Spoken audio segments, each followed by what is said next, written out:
Class 12th के fashion studies chapter 2 को लेके, जो कि आई थिंक वर्स्ट चैप्टर लगता है किसी भी बच्चे को, है ना, जो कि बेसिक गारमेंट कंस्ट्रक्शन है, कुछ समझ नहीं आता। नॉचेस क्या होता है, ग्रेन लाइन क्या होता है, स्टिचेस क्या होता है, किस क्वेश्चन में कितनी सीम लिखनी है, 5/8 लिखना है, 1.5 लिखना है। भाई इतने सारे डाउट्स हैं तो प्लीज थोड़ा सा थम जाओ, क्योंकि सारे problems I am going to solve for you. मैंने एक इतनी बढ़िया प्रेजेंटेशन बनाई है ना, इतनी बढ़िया आप लोगों के लिए नोट्स बना दिए, चीट नोट्स फॉर चैप्टर 2। उससे बाहर कुछ नहीं आने वाला, कुछ भी नहीं आएगा। That is for 100% sure. उससे बाहर कुछ नहीं आता, आज तक कभी नहीं आया। वो लास्ट ईयर के पेपर से क्वेश्चंस निकाले गए हैं कि चैप्टर 2 जो इतना डिफिकल्ट चैप्टर का जो आपने हवा बना रखा है ना, कि उस चैप्टर में से पता नहीं गारमेंट कंस्ट्रक्शन आ जाएगी, क्या आ जाएगा, उसके लिए उसका क्रक्स निकाल दिया है कि इतनी मोटी मोटी बुक्स पढ़ने की जरूरत नहीं है, सिर्फ इतना कर लो हो जाएगा। मुझे पता है आपके पास और भी सब्जेक्ट्स होते हैं, एक एक अगर फैशन स्टडीज पे इतना ज्यादा टाइम लगाओगे तो कुछ समझ नहीं आएगा। तो लेट्स स्टार्ट। देखो भाई, ये सब करने से पहले short answer type question, very short answer type question, very long answer type question, जो कि आपको दिख रहा है। पहले मैं सबसे पहले चाहूंगी कि हम एक छोटा सा रिवीजन कर लेते हैं बच्चों, एक छोटा सा रिवीजन कर लेते हैं। छोटा सा रिवीजन का है, मेरी आई थिंक स्क्रीन सबको प्रॉपर्ली दिख रही होगी, है ना, होपफुली। चलो तो एक छोटा सा रिवीजन, बहुत ही छोटा, एक बहुत अच्छा रिवीजन कर लेते हैं चीट नोट्स का, और उसके बाद क्वेश्चन करेंगे। क्वेश्चन पे सीधा कूदोगे ना तो हो सकता है मेरे नोट्स हैं वो बहुत ही छोटे हैं, मतलब इट्स वेरी वेरी छोटे। तो अगर आपको एक बार पढ़ लिया, नजर में आ गया, तो एक तो रिवीजन हो जाएगा, उसके बाद क्वेश्चन करो, ठीक है। और चैप्टर 1 अगर किसी ने नहीं किया है, चैप्टर 1 के चीट नोट्स की वीडियो देख लो पहले, ठीक है, अगर नहीं देखी है आ जाओ। रिवीजन करने से पहले बेसिक पैटर्न गारमेंट कंस्ट्रक्शन का, इस चैप्टर का मतलब यही होता है गारमेंट कैसे बनेगा। क्या कह रहा है, how does a flat fabric become a perfect fit garment. एक फ्लैट फैब्रिक है, ठीक है, एक पन्ना है, बेसिकली खाली पन्ना है। ये अगर एक खाली पन्ना है तो भाई ये एक खाली पन्ने से हम गारमेंट कैसे बनाएंगे, एक खाली फैब्रिक से हम गारमेंट कैसे बनाएंगे, वो आपका क्या है, परफेक्ट फिट कैसे बनेगा, उसी की पूरी पढ़ाई है पूरे के पूरे चैप्टर में। अब कहता है द गारमेंट ब्लूप्रिंट, अगर गारमेंट को बनाना है, मतलब आपको एक, जैसे हम डिजाइनर गारमेंट्स बोलते हैं, उनको तैयार करना है, तो उसके लिए कोई ब्लूप्रिंट चाहिए होगा। मतलब कैसे कैसे करके बनाओगे कि एक कपड़े से वो एक प्रॉपर गारमेंट, मतलब टी शर्ट तैयार हो जाए, या फिर एक शर्ट तैयार हो जाए, या फिर ड्रेस तैयार हो जाए। उसको करने के लिए हमें पैटर्न बनाना पड़ता है। एक गारमेंट को कपड़े से, खाली एक कपड़े से एक प्रॉपर गारमेंट बनाने के लिए पैटर्न बनाना पड़ेगा, मतलब कैसे कैसे उसको काटोगे और कैसे फोल्ड करोगे कि वो गारमेंट में बन जाए। सिंपल सी बात भाई, बहुत ही आसान चैप्टर है, बहुत ही आसान। पता नहीं आप लोगों ने क्यों इतनी टेंशन मचा रखी है। 5 मिनट रिवीजन करो और ये क्वेश्चन कर लो, फुल मार्क्स गारंटी है। चलो आ जाओ जल्दी से। पैटर्न मेकिंग के क्या होता है आपके सिलेबस में, ये दो मेन तरीके हैं पैटर्न बनाने के। पहला पैटर्न बनाने का तरीका है flat pattern making, flat paper pattern making. वो क्या होता है, फ्लैट पेपर पैटर्न मेकिंग का मतलब होता है आपने एक पेपर के ऊपर अपनी ड्राइंग कर दी, ये मेरा बाजू का साइज है, ये अभी मैं बताऊंगी ड्राइंग कैसे होगी, प्लीज पहले सुनो। फ्लैट पैटर्न का मतलब क्या होता है कि आपने एक पेपर ले लिया, drafting on paper using measurements, मतलब मेजरमेंट सारे डाल दिए पेपर पे। पेपर पे डालने का मतलब क्यों, क्योंकि उस पेपर को फिर आप कपड़े पे रखोगे और उसकी कटिंग कर लोगे और फिर स्टिच कर लोगे, इसलिए उसको बोलते हैं फ्लैट पेपर मेकिंग। दूसरा तरीका होता है ड्रेपिंग। कुछ लोग देखे होंगे बड़े बड़े फैशन डिजाइनर्स, बड़े क्या फैशन इंस्टीट्यूट्स में भी देखोगे, निफ्ट पर्ल वगैरह में, तो क्या होता है, वो लोग एक डमी ले लेते हैं, मेन्यू क्वीन के ऊपर अपने कपड़े को फोल्ड कर करके उसको प्रॉपर स्टिचेस देते हैं, जिससे वो कपड़ा क्या होता है, जब आप इस तरीके से आप देख रहे हो डमी लगा हुआ है ना, और इस डमी के ऊपर क्या है, कपड़े को फोल्ड किया गया है प्रॉपर्ली। तो जब कपड़े को इसके ऊपर फोल्ड किया गया है तो उससे हमें पता चल जाएगा कहाँ कहाँ पे सिलाई होनी है। और वो जो सिलाई होगी उसको क्या बोलते हैं, ड्रेपिंग मेथड। क्या बोलते हैं, draping method. Draping fabric is draped on a dress form, it is creative and yield a realistic fit. तो ये क्या है, एक क्रिएटिव है प्लस एक रियलिस्टिक फिट दिखा रहा है, ठीक है। अच्छा, फ्लैट पैटर्न मेकिंग होता है ड्रेपिंग, एक और होता है उसको बोलते हैं ड्राफ्टिंग। ड्राफ्टिंग का मतलब होता है, जो कि ड्राफ्टिंग में उन लोगों के लिए बोलेंगे जो स्टंट करते हैं। स्टंट का मतलब क्या हुआ, मतलब आप पेपर पे कट करके फिर फैब्रिक पे नहीं रख रहे, आप सीधा फैब्रिक पे मेजरमेंट्स लगा रहे हो चौक से और कट कर रहे हो। तो जो आपके प्रो प्लेयर हो रहे हैं वो ड्राफ्टिंग करते हैं, वो सीधा फैब्रिक के ऊपर अपनी मार्किंग लगा के कट कर देते हैं, ठीक है। ड्रेपिंग मैंने बता ही दिया, सीधा डमी के ऊपर होती है। फ्लैट पेपर पैटर्न मेकिंग भी बता दिया है, पहले पेपर पे करोगे और उसके बाद कट करके उसको फैब्रिक पे रखोगे, और जितना स्टिचिंग का चाहिए उसको वहां से निकाल लेना। नेक्स्ट आता है डिकोडिंग द पैटर्न। अभी हमें ये समझ में आ गया कि पहले कपड़ा लेंगे, उस पर मार्क लगाएंगे, अगर हमें फ्लैट पेपर चाहिए, या फिर हम उसको ड्रेप करेंगे। बट डिकोडिंग का मतलब क्या हुआ, अब उसकी लैंग्वेज समझते हैं। How do you make a flat pattern fit a 3D body. मैं आपको मतलब कह रही हूँ, आपने पेपर पे निशान लगा दिया, पेपर पे निशान लगाने के बाद फैब्रिक को कट भी कर लिया, पर फैब्रिक को कट करने के बाद वो जो 3D बॉडी आती है, ठीक है, देख रहे हो ये जो 3D शेप आ रही है, जैसे बस्ट एरिया हो गया, ब्रेस्ट एरिया हो गया, वेस्ट एरिया हो गया, ये 3D फोल्ड कैसे होगा, है ना। भाई अगर एक पेपर है, मैंने जैसे कि पहले भी बोला, अगर ये प्रॉपर सा मेरे हाथ में एक पेपर मैं ले लेती हूँ, लेट्स से मेरे हाथ में ये पेपर है। अब इस पेपर को अगर मुझे इस तरीके से किसी का बेस लाइन देनी है या फोल्ड देना है 3D, इस तरीके से कॉलर पे देना है, कॉलर पे इस तरीके से देना है, तो कैसे दोगे, ये कैसे दोगे, जो 3D है बॉडी कैसे लेके आओगे पेपर में। उसके लिए हम लेके आते हैं डार्ट। क्या लेके आते हैं, डाट। डाट का मतलब क्या हुआ, जैसे इस पेपर को मैंने क्या किया है, ये फोल्ड किया ना, तो ये लाइन जा रही है ना, ये इस पॉइंट से ऐसे करके लाइन जा रही है दो, तो ये यहाँ पे ये क्या हुई, दो डार्ट लाइन हुई। उससे क्या होता है, आपकी जो फ्लैट है वो आपका 3D में कन्वर्ट होता है। A stitched fold in fabric that provides a 3 dimensional effect to the shape of a garment, और वो क्या करेगा, 3 डायमेंशनल इफेक्ट देगा, उसको हम डार्ट कहते हैं। तो बहुत बच्चे बोलते हैं डार्ट समझ नहीं आ रही, डार्ट क्या हो रही है, बेसिकली कुछ नहीं होती डार्ट, एक सिर्फ 3D इफेक्ट देने के लिए फैब्रिक में डार्ट लगाते हैं। अब क्या है, ये ना कुछ इमेजेस मैंने अभी आगे आपको शो होंगी, जिससे आपको बस ये बेसिक टर्म पता चल जाए। सेल्वेज क्या होता है, कपड़े का जो किनारा होता है ना, जहाँ पे आपको फोल्ड दिखाई देता है कपड़े का, लास्ट के जो ये जो दो किनारे होते हैं, यहाँ बीच का पार्ट क्या है, ये तो वॉर्प है। अगर क्लास 11th का फैशन स्टडीज किसी ने नहीं पढ़ा, क्योंकि सीरियसली तो आपने लिया ही नहीं होगा, तो फिर आप इसको ध्यान से समझ लो कि अगर एक कपड़ा है हमारे पास, जो लंबी लंबी लाइनें जा रही होती है उन्हें वॉर्प बोलते हैं, और जो हॉरिजॉन्टल लाइनें जा रही होती है उन्हें वेफ्ट बोलते हैं, और जो किनारा होता है उसको क्या बोलते हैं, सेल्वेज, उसको बोलते हैं सेल्वेज। अब और ये जो डायगनली जा रहा है किनारा क्या हुआ, सेल्वेज, ये क्या हो गया आपका वॉर्प, ठीक है। तो मैं थोड़ा सा मार्क कर देती हूँ, ये क्या हुआ आपका वेफ्ट। यहाँ से यहाँ का जो है ये क्या होता है आपका बायस, डायगनली को हम बोलते हैं बायस, ये जो जा रहा है, ठीक है। और ये आपका जो होते हैं किनारे, दोनों साइड होंगे आपके किनारे, क्योंकि यहाँ पे अगर कोई लूम रखा होगा, मान लो लूम रखा है इस पे, तो ये आपका क्या हुआ, वर्ब के धागे यहाँ से चलते जाएंगे, ठीक है। अब आ जाओ, ये हमारा नॉचेस, जब आपने फैब्रिक को कट करोगे, अब आप फैब्रिक के ऊपर मार्क करोगे, ठीक है, तो ये आपने ये क्या होता है, नॉच, डार्ट, सेंटर फ्रंट, ये क्या है, कुछ वर्ड्स हैं, टर्मिनोलॉजीज हैं, जो आपको एमसीक्यू वगैरह में टिक करना पड़ेगा, तो इसलिए मैंने ये लगाई है इमेज, जिससे आपको मैं समझा सकूं। नॉच क्या होता है, जहाँ पे दो फैब्रिक को ज्वाइन करना होता है ना, उसके लिए मार्क लगाते हैं, उसको नॉच बोलते हैं। बेसिकली आपको समझ में आएगा कौन से दो स्टिच को आपस में जोड़ना है, ठीक है। अब ये क्या है, सेंटर बैक, ये आपका सेंटर बैक है, क्योंकि पीछे का पार्ट है ना ये शर्ट का, और ये क्या है, सेंटर फ्रंट है, ये आपका फ्रंट वाला पार्ट है, मतलब बीच का पार्ट है फ्रंट का, ये है सेंटर का पार्ट है बैक का। उसके बाद क्या कह रहा है, बॉर्डर्स, आप किसी पैटर्न के ऊपर ये जो फ्लैट इतना बड़ा सा बनाते हो, है ना, मार्क करते हो, उसको हम क्या बोलते हैं, बॉर्डर्स ब्लॉक वोवन। ये एक ब्लॉक है, हमने एक बॉर्डर्स काट दिया, मतलब कि एक हमने ब्लॉक काट दिया, ठीक है।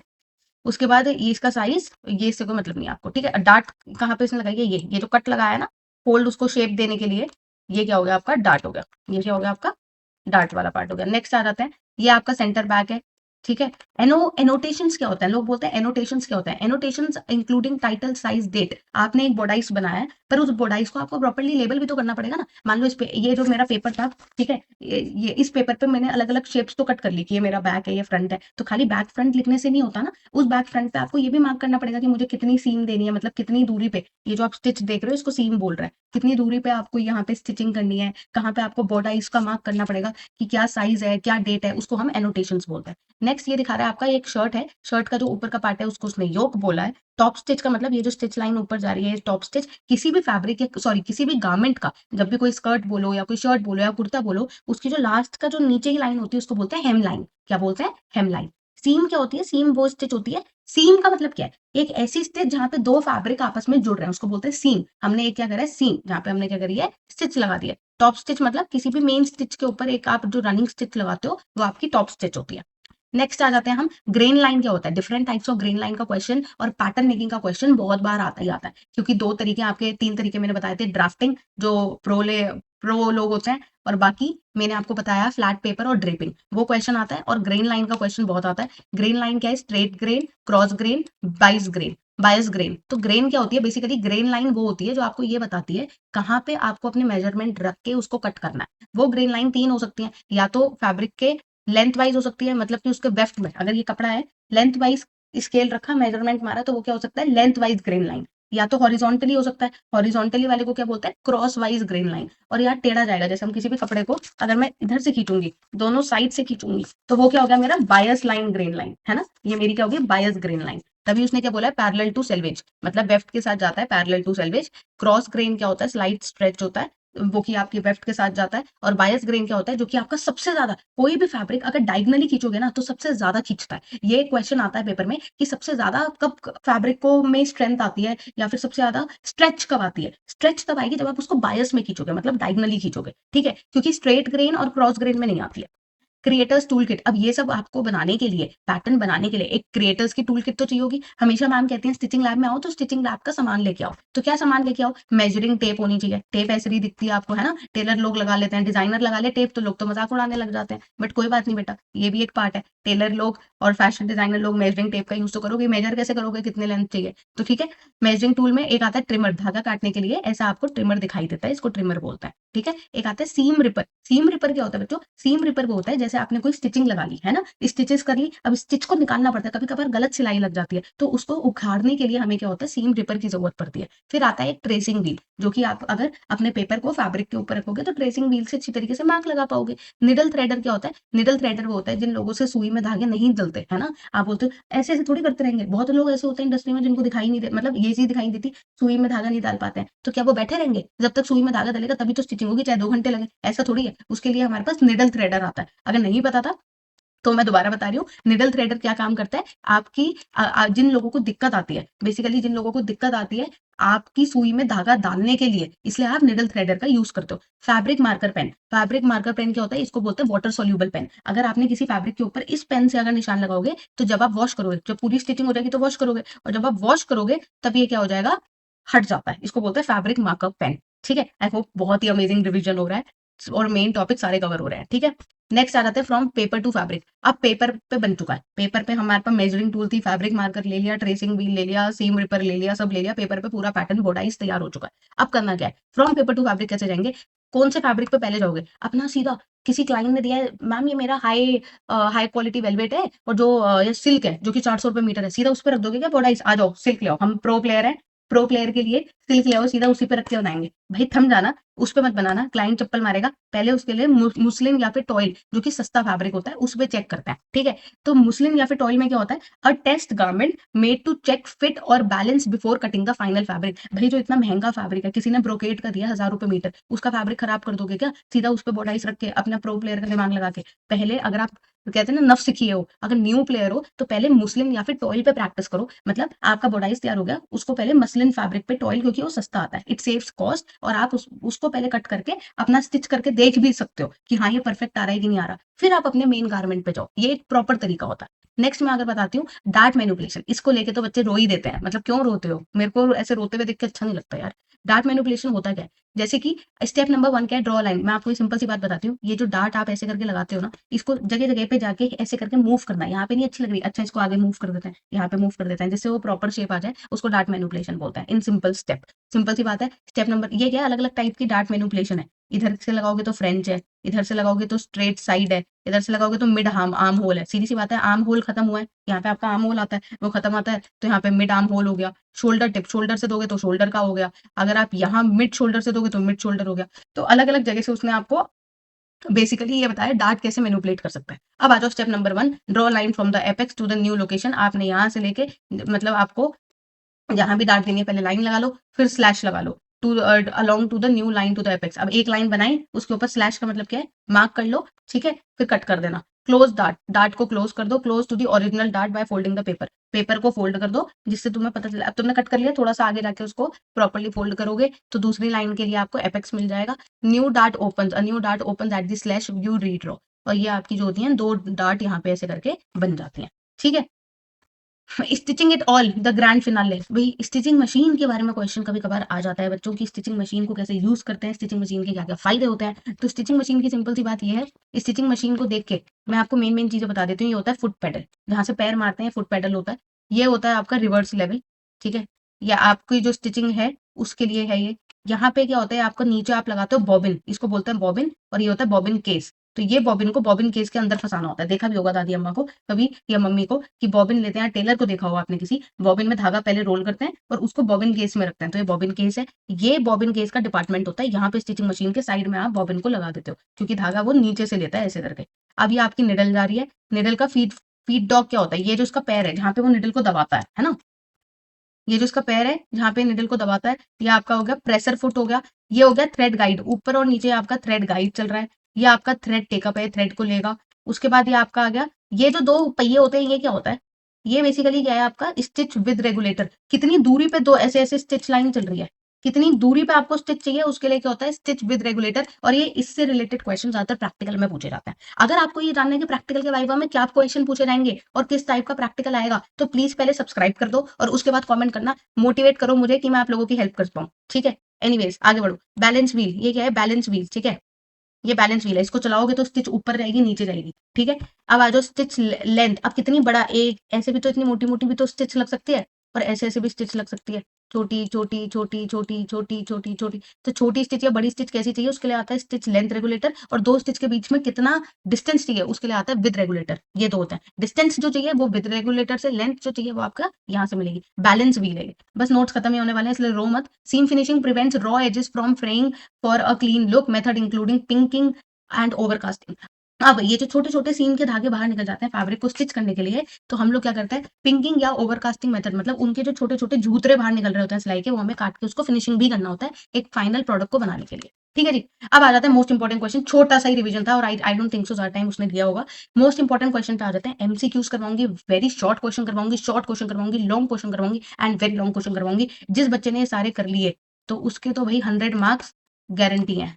आगे बढ़ते हैं। अब आ जाओ मल्टीपल चॉइस क्वेश्चन में। मल्टीपल चॉइस क्वेश्चन का पहला question, pattern is a dash of a garment, क्या है, ब्लूप्रिंट है भाई, एक स्टेप बाय स्टेप तरीका है, ड्राइंग नहीं है, एक ब्लूप्रिंट है ना। ब्लूप्रिंट मतलब जो कि बहुत एक्यूरेट आपका सारे मेंशंस वगैरह, मतलब पूरा प्लान पूरा आपने एक्यूरेटली मेंशन करा है, तो वो क्या है, एक ब्लूप्रिंट है। Standard seam allowance used in garments construction, seam allowance क्या होती है, जब दो फैब्रिक आपस में जुड़ जाते हैं, मैं ये बोलूंगी ये दो फैब्रिक को आपस में ऐसे करके जोड़ना है, मान लो, ठीक है, ऐसे करके जोड़ना है। अब बिल्कुल किनारे से किनारे तो नहीं स्टिच करोगे ना आपस में इनको जोड़ने के लिए, इन दोनों किनारों को जोड़ने के लिए बिल्कुल किनारे से तो स्टिच नहीं करोगे, थोड़ा सा गैप छोड़ोगे आप क्या करोगे, थोड़ा ऐसे अंदर को गैप रखोगे। जो अंदर को गैप रखते हो वो कितना होता है आपका, 1.5 centimetre, 1.5 centimetre. Draping is the dash method of pattern making, oldest method. सबसे पहले आपने चैप्टर 11 में पढ़ा है, रोमन में यूरोप में ड्रेपिंग ही चला था। Which grain has maximum stretch, bias, bias के सबसे ज्यादा स्ट्रेच होता है। Dash fabric is also known as toile, toile fabric को ही हम लोग क्या बोलते हैं, मसलिन भी बोलते हैं। Which of the following is a pattern, pattern marking, pattern की मार्किंग क्या होती है, पैटर्न मार्किंग डार्ट से होती है, ग्रेन लाइन से होती है, कॉलर और स्लीव। डार्ट से पैटर्न मेकिंग नहीं होता, पैटर्न को मार्क करोगे ग्रेन लाइन से। ये जो लाइन लगाते हो आप, वो 3 डायरेक्शन में जो लगाते हो, straight line, by cross wise line and bias line, वो बेसिकली आपकी क्या होती है, ग्रेन लाइंस होती हैं, कि कैसे कैसे फैब्रिक को जोड़ना है। वो जो लाइन की मतलब कैसे कैसे स्टिच करना है, वो आपकी ग्रेन लाइन होती है। द डायरेक्शन, और डार्ट सिर्फ आपको 3D शेप देने के काम करता है। देखो हिंदी में समझो, समझो प्यार से आराम से समझो, जिससे कि अच्छे आंसर्स लिख के आओ। The direction of thread running parallel to the selvage, अगर सेल्वेज के साथ साथ आपका थ्रेड चल रहा है तो वो क्या हुआ आपका स्ट्रेट ग्रेन, उसको बोलेंगे स्ट्रेट ग्रेन। नेक्स्ट आते हैं notches are made to, notches are made to किस काम के लिए आते हैं notches, match seam and align pattern. एक निशान जब हम नॉच का लगाते हैं, एक हमने मार्क कर दिया, दूसरे पैटर्न पे ही मार्क कर लिया, तो दोनों को मैच करने में आसानी रहेगी, इसलिए नॉचेस लगाए जाते हैं जिससे आप सीम को मैच कर सको। Next, which tool is use to draw smooth curves in pattern marking, which tool is use to draw smooth curves in pattern marking, French curve. French curve आता है जहां पे आप ये वाला, अगर मैं बोलूंगी फ्रेंच कर्व आता है जो आपका पैटर्न मार्किंग में बहुत हेल्प करता है। ठीक है, नेक्स्ट वो कह रहे हैं ये तो उसने डार्ट का फ्रेंच लगाया है। Next, pattern is place length wise on grain, straight grain, जो मैंने बताया था, लेंथ वाइज मतलब लंबाई में, लंबाई का मतलब होता है स्ट्रेट ग्रेन। अगर वेफ्ट वाइज होता तो होता क्रॉस ग्रेन, उसको होता है वो cross wise. A sloper is a dash pattern, it's a very basic pattern. Sloper का मतलब होता है सबसे ज्यादा बेसिक पैटर्न होना। Dart provides that effect to the fabric, 3D इफेक्ट। The most commonly use pattern making is flat pattern making, सबसे ज्यादा लोगों को ड्रेपिंग से भी ज्यादा, हालांकि ड्रेपिंग बहुत पुराना है, बट लोगों को ज्यादा अच्छे जब गारमेंट्स चाहिए होते हैं तो फ्लैट पैटर्न मेकिंग, पहले पेपर पे बनाओ और फिर उसको फैब्रिक पे रख के बनाओ। Which marking shows folding of a fabric, fold line, fold line आपको मार्किंग शो करती है। Pre shrinking of fabric is done before cutting, yes. तो प्री शिंकिंग मतलब जब फैब्रिक हल्का सा श्रिंक हो जाता है तो वो आप फिक्स कर देते हो कटिंग करने से पहले। अगर पहले से ही उसमें मान लो किसी फैब्रिक में बहुत ज्यादा रिंकल्स आ रहे हैं, उस पर पैटर्न रख के थोड़ी कट करोगे, फिर आपका ओरिजिनल साइज पता नहीं चलेगा। पहले उसको प्रॉपर्ली आयरन करके रेडी करके उसके ऊपर आप क्या करते हो, बिफोर कटिंग से पहले उसको रेडी करते हो और फिर उसको कट करते हो। ठीक है, very very short answer type question, what is the main function of feed dog on a sewing machine? Feed dog is a tool mechanism that moves the fabric forward. आपने देखा होगा एक फैब्रिक जैसे हम आगे बढ़ाते रहते हैं, है ना, तो और उसके जो नीचे प्रेशर फुटर होता है, फीड डॉग होता है, वो उसको मदद करता है फैब्रिक को आगे बढ़ाने में under the needle while stitching. Stitching होते होते फैब्रिक आगे भी तो बढ़ाना होता है ना थोड़ा थोड़ा, तो उसके लिए क्या होता है, फीड डॉग होता है। What is the purpose of using, तो ये आपको बस इतना याद रखना है, फीड डॉग के लिए that move the fabric forward, fabric को आगे बढ़ाएगा स्टिचिंग करते time. What is the purpose of using pinking shears, pinking shears cut a zigzag edge on the fabric, basically fabric के ऊपर जिगजैग एज लगा देता है। जिगजैग एज क्यों लगाता है, which helps to prevent the raw edges from fraying. क्या होता है जब कोई भी फैब्रिक को कट करते हैं तो उसमें झूतरे निकलने लगते हैं, तो पिंकिंग क्या काम करेगा, उसको जिगजैग दे देगा, किनारे को जिगजैग बना देगा। जिगजैग फैब्रिक में कभी भी आपके फ्रिंजेस नहीं निकलते हैं, फ्रेइंग नहीं होती है। Define seam allowance, seam allowance क्या होता है, it is the area of fabric between the cutting line and the stitching line. Very good line, मतलब क्या है, अगर मुझे किसी चीज को अभी समझाते हैं, ये अगर मुझे यहाँ से स्टिच करना है और ये मेरा कटिंग लाइन है, तो ये जो इसका डिस्टेंस होगा कटिंग और स्टिचिंग लाइन का, वो क्या होता है आपका सीम अलाउंस होता है, ठीक है। और ये कितना डिस्टेंस होता है, सीम अलाउंस का जो डिस्टेंस है वो 5/8 इंचेस होता है। वो क्या होता है 5/8 इंचेस। इससे पहले जो इसने 1.5 बोला, स्टैंडर्ड सीम अलाउंस मतलब कितना सीम अलाउंस रहना चाहिए, वो 1.5 इंचेस दिया था, बट स्टैंडर्ड वो उसने फॉर, मैं अगर बताती हूँ स्टैंडर्डली इट्स 5/8। अगर आपके पास सीम अलाउंस में 5/8 का आ रहा है कि इसमें स्टैंडर्ड सीम अलाउंस हमें कितनी रखनी चाहिए, तो वो 5/8 पे टिक लगाओगे आप, ठीक है। Name two types of temporary stitching. दो टाइप की आपकी टेम्परेरी स्टिचिंग होती है, एक होती है इवन बास्टिंग और एक होती है अनइवन बास्टिंग, ठीक है। अगर आपको स्टिचिंग करनी है टेम्परेरी, जो कि आपको बाद में उखाड़नी भी पड़ सकती है, तो आप क्या करोगे, इवन बास्टिंग या फिर uneven basting. Why is thimble use in hand sewing. अगर हाथ से बनाते टाइम थिम्बल का यूज तो करते हो। A thimble is worn on the middle finger to protect it while pushing the needle through thick and tough fabric. क्या होता है, अंगूठे के ऊपर लोग थिम्बल पहन लेते हैं, वो इसलिए जब आप बार बार हाथ से स्टिचिंग कर रहे हो तो कहीं आपके अंगूठे में लग ना जाए, मतलब बहुत दर्द होता है ना कभी कभार, आप कॉन्टिन्यूसली स्टिचिंग कर रहे हो, तो लोग थिम्बल पहन लेते हैं, ठीक है। थिम्बल इसलिए to protect the finger from the stitching part, thick मतलब protect the finger while pushing the needle through thick and tough fabric, ठीक है। नेक्स्ट आता है what is the seam ripper used for. Seam ripper किस लिए use होता है, मैंने पहले ही बताया था, it is carefully cutting and removing unwanted stitches. ऐसी स्टिचेस जो आपने गलत स्टिच कर दिया है, तो उसे रिपर से क्या होता है, उखाड़ देते हो, बेसिकली डीकंस्ट्रक्शन। अगर फैब्रिक सिलाई हो गई है, उसको खोलना है, कुछ गलत हो गया है, अनवांटेड स्टिचिंग है, तो उसको खोलने के लिए सीम रिपर काम आता है। What is the use of balance wheel और hand wheel, is manually raise and lower the needle. Balance wheel का मतलब क्या होता है, बैलेंस व्हील आपका काम करेगा आपकी आपकी निडल को ऊपर नीचे रेस और लो करने में। It should always be turn towards the user, और यूजर की तरफ वो रहना चाहिए, ठीक है। Name one pressing tool used in garment construction. Garment construction में आयरन प्रेसिंग, मतलब प्रेसिंग का मतलब ये होगा जो आप प्रेस मारते हो, उसके लिए क्या आपका प्रेसिंग टूल है, आयरन यूज करोगे, आयरन बोर्ड यूज करोगे, या फिर प्रेस करने वाला कपड़ा, है ना, क्योंकि प्रेस के कपड़े के ऊपर ही आप अपना मेन गारमेंट रखते हो और फिर आयरन करते हो। नेक्स्ट, अब आते हैं हम शॉर्ट आंसर टाइप क्वेश्चन जो 2-3 नंबर में आते हैं, और ये बहुत इंपॉर्टेंट क्वेश्चन है। Define pattern making. Pattern making क्या होता है, ब्लूप्रिंट है, टेम्पलेट है of a garment which will ensure you good fit, shape and design accuracy. What is the seam allowance and why is it important. Seam allowance वो एक extra fabric होता है to the seam line for stitching. जो stitching और आपका cutting का जो बीच का डिस्टेंस है, वो बेसिकली आपका सीम एरिया होता है, और सीम अलाइन क्या हो गया, वो ही एक्स्ट्रा फैब्रिक हो गया जो आपकी सीम लाइन के साथ जुड़ा होता है। It helps in joining fabric pieces without altering fit. अगर आप बिल्कुल दो फैब्रिक को किनारे से थोड़ी जोड़ते हैं, बिल्कुल किनारे से स्टिचिंग लगाओगे तो दिखेगा और ऊपर से फट जाएगा। थोड़ा अंदर अंदर से मार्क करते हैं ना, तो वो जो अंदर अंदर से मार्क करते हैं और अंदर से स्टिच जोड़ते हैं, बल्कि अंदर की साइड थोड़ा सा फैब्रिक रह जाता है, वो बेसिकली आपका क्या होता है, सीम अलाउंस होता है। It helps in joining the fabric. It also for allows for minor fitting adjustment. अगर माइनर फिटिंग एडजस्टमेंट है, वो भी वो आपका अलाउ करता है। Seam allowance is 1.5 centimetre. 1.5 centimetre है, ठीक है। ये आपकी स्टैंडर्ड सीम अलाउंस ये बता रहा है, बट अगर आपके पास क्वेश्चन में standard is 5/8 also, maximum time I have seen 5/8 ही बच्चे प्रेफर करते हैं। अगर आपके पास ऑप्शन में 5/8 हो तो tick 5/8, if 1.5 then tick 1.5। Grain line. Define grain line and stated types बता चुकी हूँ, 3 होती है, पैरेलल टू सेल्वेज जाएगी, स्ट्रेट लाइन, क्रॉस लाइन जो आपकी जाती है इस तरीके से, ठीक है, हॉरिजॉन्टली, वो perpendicular to selvage. Perpendicular to selvage मतलब ये आपकी सीधी जा रही है, वो ऐसे जा रही है, तो परपेंडिकुलर होती है आपकी। बायस क्या होती है आपकी, 45 डिग्री पे जाती है। नेक्स्ट नेक्स्ट आ जाते हैं स्लॉपर पे। स्लॉपर क्या होता है, एक बहुत ही बेसिक सा जो ब्लॉक हो गया पैटर्न का, विदाउट एनी सीम अलाउंस और डिजाइन फीचर्स, जिसमें कोई डिजाइन फीचर नहीं है, कोई भी उसमें सीम अलाउंस नहीं है, वो क्या होगी, sloper. It is the base for developing a new garment style. तो एक न्यू गारमेंट स्टाइल को बनाने का तरीका है, वो एक आपका बेसिक सा बॉडाइज तैयार हो गया है, स्लॉपर कहते हैं। बहुत ही एक बेसिक ब्लॉक्स को, उसमें कुछ सीम अलाउंस कुछ डिजाइन फीचर आपने डाला नहीं है। Name any 4 tools used for making measuring tape. ये सारे मैंने पीछे लिस्ट भी है, ठीक है भाई। जिसको नोट्स चाहिए और ये क्वेश्चन आंसर्स चाहिए, वो मुझे प्लीज कमेंट डाउन कर दो, मैं शेयर करती हूँ बच्चों को। अगर आपने चैप्टर 1 के भी आप देखना, कमेंट में बच्चे ने किसी ने मुझे बोला था तो मैंने शेयर किए थे, तो अगर आपको चाहिए तो प्लीज पहले मुझे कमेंट करके बता दो। और as much as share among your friends, जिससे वो लोग भी अपने फुल मार्क्स लेके आ पाए, क्योंकि बहुत ही आसान पेपर होता है, बस लोगों को पता नहीं होता कैसे पढ़ाई करनी होती है, ठीक है। तो ये 4 आपने टूल कर देना है। उसके बाद why muslin is use for pattern making. भाई पहली बात तो एक तो क्या है, टू मेक द टॉयल और टेस्ट गारमेंट। बेसिकली आप टेस्टिंग कर रहे हो ना गारमेंट की, एक बार बना के तो देख लो पहले सस्ते कपड़े पे, फिर महंगे पे करना। हेल्प चेक फिट, उसका पहले फिटिंग चेक कर लो। Balance before cutting the final fabric, कि कितना फैब्रिक आपका बचेगा, ये आपकी कॉस्ट भी बचाएगा और जो आपकी मिस्टेक्स होंगी वो भी अवॉइड होगी, ठीक है। Why what is the importance of notches in a pattern making. ये आपका बेसिकली आप जब नॉच लगाते हो पैटर्न ब्लॉक्स के ऊपर, वो आपको मदद करता है जोड़ने में कि हमें कैसे मैच करनी है सीम को और अलाइन करना है पैटर्न के पीसेस को। आप उसको CF BF और ये सारे डार्ट पॉइंट्स की मदद से मार्क कर सकते हो, ठीक है, मार्क कर सकते हो। Ensure proper stitching and accuracy. Next, list the steps of pattern development. Simple सा है, take the measurement, draft on paper, add seam allowance, grain line, notches, cut out pattern pieces, यही चीज मैंने आपको पहले, अब देखो रिवीजन कर लिया था तो कितनी आसानी से समझ में आ रहा है ना। Mention any 4 pattern symbol, grain line, notches, centre, front, back, dart point. ये क्वेश्चन बहुत बार आता है कि पैटर्न सिंबल्स बताओ। पैटर्न सिंबल में बच्चे ऐसे होते हैं क्या लिखें क्या लिखें। भाई पैटर्न सिंबल का मतलब है कि उस पैटर्न के ऊपर आप क्या क्या मार्क करते हो। डार्ट मार्क मार्क करते हो, नॉचेस करते हो, ग्रेन लाइन करते हो, चॉप स्टिच करते हो, टॉप स्टिच करते हो, हेम करते हो, बैलेंस मार्क करते हो, तो कोई भी 4 लिखोगे। ठीक है। What is fabric preparation and why is it necessary. Fabric preparation का मतलब क्या होता है, फैब्रिक को तैयार करना बिफोर कटिंग। फैब्रिक को तैयार करना, और ये बहुत ज्यादा जरूरी होता है। अगर उसको प्री शिंक करना, आयरनिंग करना, folding on grain and checking for defects. ठीक है। मतलब क्या हुआ, इसको आप आयरन करोगे, फोल्ड करोगे, डिफेक्ट्स वगैरह तो नहीं है फैब्रिक में, कहीं पे छेद वेद तो नहीं हो रहा, फटफटा तो नहीं रहा, ये पहले देख के फिर कट करोगे।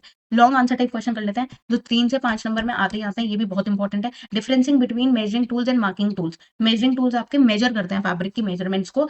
ठीक है। Like measuring tape, measuring tape आपकी मदद करती है ना। मेजरिंग टेप हो गई जो कि आपकी, और जो चौक होती है वो आपकी मार्किंग टूल होती है। देखा होगा मार्किंग टूल्स भी मैं बताती हूँ। देखो मेजरिंग टेप क्या है, आपके 2 होते हैं। एक तो आपका होता है रूलर जो आप यूज करते हो, मेजरिंग टेप यूज करते हो, है ना। मार्किंग टूल मतलब फैब्रिक के ऊपर अगर आपको किसी भी फैब्रिक के ऊपर अगर निशान लगाना है, मान लो कोई निशान लगाना है फैब्रिक पे कि यहाँ से यहाँ पे स्टिच होगी, ये ए टू बी है, तो निशान लगाने के लिए या तो आप चौक का यूज करो, वो वैक्स वाली चौक आती है, या नीली ऑरेंज कलर की चौक आती है, वो यूज कर लो। एनीवेज, या फिर आप एक वाटर सोल्यूबल पेन भी यूज कर सकते हो। वाटर सोल्यूबल पेन जो मैंने दिखाया था, मतलब व्हेन आई वाज वर्किंग, मैं अपनी कंपनी में काम करती हूँ तो मैं वाटर सोल्यूबल पेन यूज करती हूँ। मैं क्या करती हूँ, फैब्रिक के ऊपर वाटर सोल्यूबल पेन से मार्क कर देती हूँ, क्योंकि वो धुलना ही है। आप गारमेंट को कट करके स्टिच करने के बाद प्रॉपर रेडी करके आपको वॉश करना ही होता है, तो आप वो यूज कर लो। ठीक है। Explain the purpose of seam finishing. Seam को पहले फिनिश क्यों करना पड़ता है। Name two method of finishing the plain. ठीक है। आपके सिलेबस में ये 2 ही तरीके हैं जिनसे आप सीम को क्लियर कर सकते हो। तो एक है पहला पिंकिंग और दूसरा है ओवरकास्टिंग। सीम को पहले क्यों क्लियर करना होता है, क्योंकि जूतरे निकलेंगे, रॉ एजेस निकलेंगे, तो वो आपके गारमेंट को एक फाइनल प्रोडक्ट रेडी नहीं करेंगे, क्लीन और ड्यूरेबल फिनिश उसको नहीं देंगे, है ना। वो क्लीन नहीं लगेगा, ड्यूरेबल नहीं लगेगा। पिंकिंग क्या होता है, using pinking shears to get a zigzag edge। या तो आप zigzag edge ले आओ तो गारमेंट के जूतरे बाहर नहीं निकलेंगे, या फिर ओवरकास्टिंग कर दो। ओवरकास्टिंग मतलब making small diagonal stitches over the raw edge by hand और मशीन। मतलब अगर आपका ये रॉ एज है, इसमें से आपके जूतरे निकल रहे हैं, तो आप इसके ऊपर ऐसे ऐसे करके क्या करो, डायगोनल स्टिचेस मार दो। ठीक है। तो ये क्या करेंगे, आपके जो जूतरे हैं वो बाहर नहीं निकलेंगे, फ्रिंजेस बाहर नहीं निकलेंगे। ठीक है। उनको रॉ एजेस बोलते हैं basically. Why is the crucial to press a garment during construction. भाई पहले प्रेस करना बहुत जरूरी होता है, क्योंकि आप उसको फ्लैट करके एकदम सीधा कर लो। Pressing is crucial, it flattens the seam and dart and pleat as well. Pleats and dart and seam उनको वो पहले रेडी कर देगा। ठीक है। This process is called as pressing. As you sew helps to shape the garment correctly, ensure accuracy in matching and result in crisp professional looking final product. भाई आप इस, देखो कटिंग से पहले भी एक बार कपड़े को प्रेस करोगे, देखोगे कि कहीं से फटा हुआ तो नहीं है, क्लीन है कि नहीं है, टिकेगा प्रॉपरली, कैसे सीधा रखना है, टेढ़ा रखना है, उसमें अगर रिंकल्स आएंगे तो प्रॉपरली मार्किंग नहीं हो पाएगी। और जब फाइनल प्रोडक्ट बन जाता है, उसको वॉश कराने के बाद भी आयरन करोगे, जिससे कि वो एक प्रोफेशनल लुकिंग प्रोडक्ट लगे। क्रिस्पी, मतलब क्रिस्पी का मतलब यहाँ पे है, क्रिस्प का मतलब ये है कि एकदम क्रीज वगैरह, प्लीट्स वगैरह, डार्ट वगैरह उसकी प्रॉपरली बैठ जाए, तो इसलिए आयरन करते हैं। Draw a neat diagram of a sewing machine needle, okay, and label it's part like shank, I and point. ठीक है। इसने क्या बोला, स्विंग मशीन नहीं बोला, स्विंग मशीन की निडल बोली है। तो जो निडल उसमें लगी होती है, एक निडल बना के उसमें अंदर छेद बना के बना दोगे। और उसमें शैंक क्या होता है, जो उसका flat top part that is inserted to the machine. Insert में जो मोटा वाला पार्ट होता है, छेद वाला, वो जो ऊपर जाता है, उसको क्या बोलते हैं, आप शैंक बोलते हो। शैंक और blade is the main body of the needle. ठीक है। ग्रूव क्या होता है, the slit down the front that guides the thread, जिसमें आपको आई होल बेसिकली, जिसमें से आप थ्रेड डालते हो, उसको आप क्या बोलते हो, आई बोलते हो। पॉइंट क्या होता है, the sharp tip of the piercing the fabric, जो फैब्रिक को एकदम काटता है ना, जो उसकी जो पॉइंट होता है उसको पॉइंट बोलते हैं बेसिकली, जो आपका शार्प टिप होती है। Explain two method of pattern making, ये मैं नहीं बता रही हूँ, बहुत बार बता दिया। इसमें बेसिकली इसने बेनिफिट्स भी बताया कि फ्लैट पैटर्न क्या होता है, एक्यूरेट होता है, फास्ट होता है, commonly use in the garment industry. Draping क्या है, क्रिएटिविटी, जहां पे आपको क्रिएटिवली सोचना है, अमित अग्रवाल फैशन डिजाइनर की तरह बनना है, वहां पे आप ड्रेपिंग मेथड ज्यादा यूज करते हो। फ्लैट पैटर्न मेकिंग वो नहीं करते, उनके गारमेंट्स ही वैसे होते हैं, ड्रेपिंग स्टाइल के होता है। Fabric is pinned and drape directly on the dress form. Dress form means mannequin जो होता है आपका, जो डमी होता है, उसके ऊपर डायरेक्टली आप पिन करके मार्क करते हो। Marking are then transfer to the paper and allows the creative. Paper पे अगर आप नहीं भी करोगे तो वो लोग क्या करते हैं, स्टिचिंग को ही वो लाइन से मार्क कर देते हैं स्टिचेस को, और उसी से ही सीधा स्टिच करना चालू करते हैं। Use in couture and designer wear, देखो उसने लिखा भी है। पर इंडस्ट्री स्टैंडर्ड मतलब आपको एक ही पीस के अगर 1000 पीसेस बनाने हैं एक ही डिजाइन के, तो ड्रेपिंग मेथड से अच्छा होता है flat pattern making. That's why it is very commonly use, क्योंकि 1000 पीसेस सेम बन पाएंगे ना, अगर आपके पास उसका ढांचा हो गया, बॉडाइज हो गया।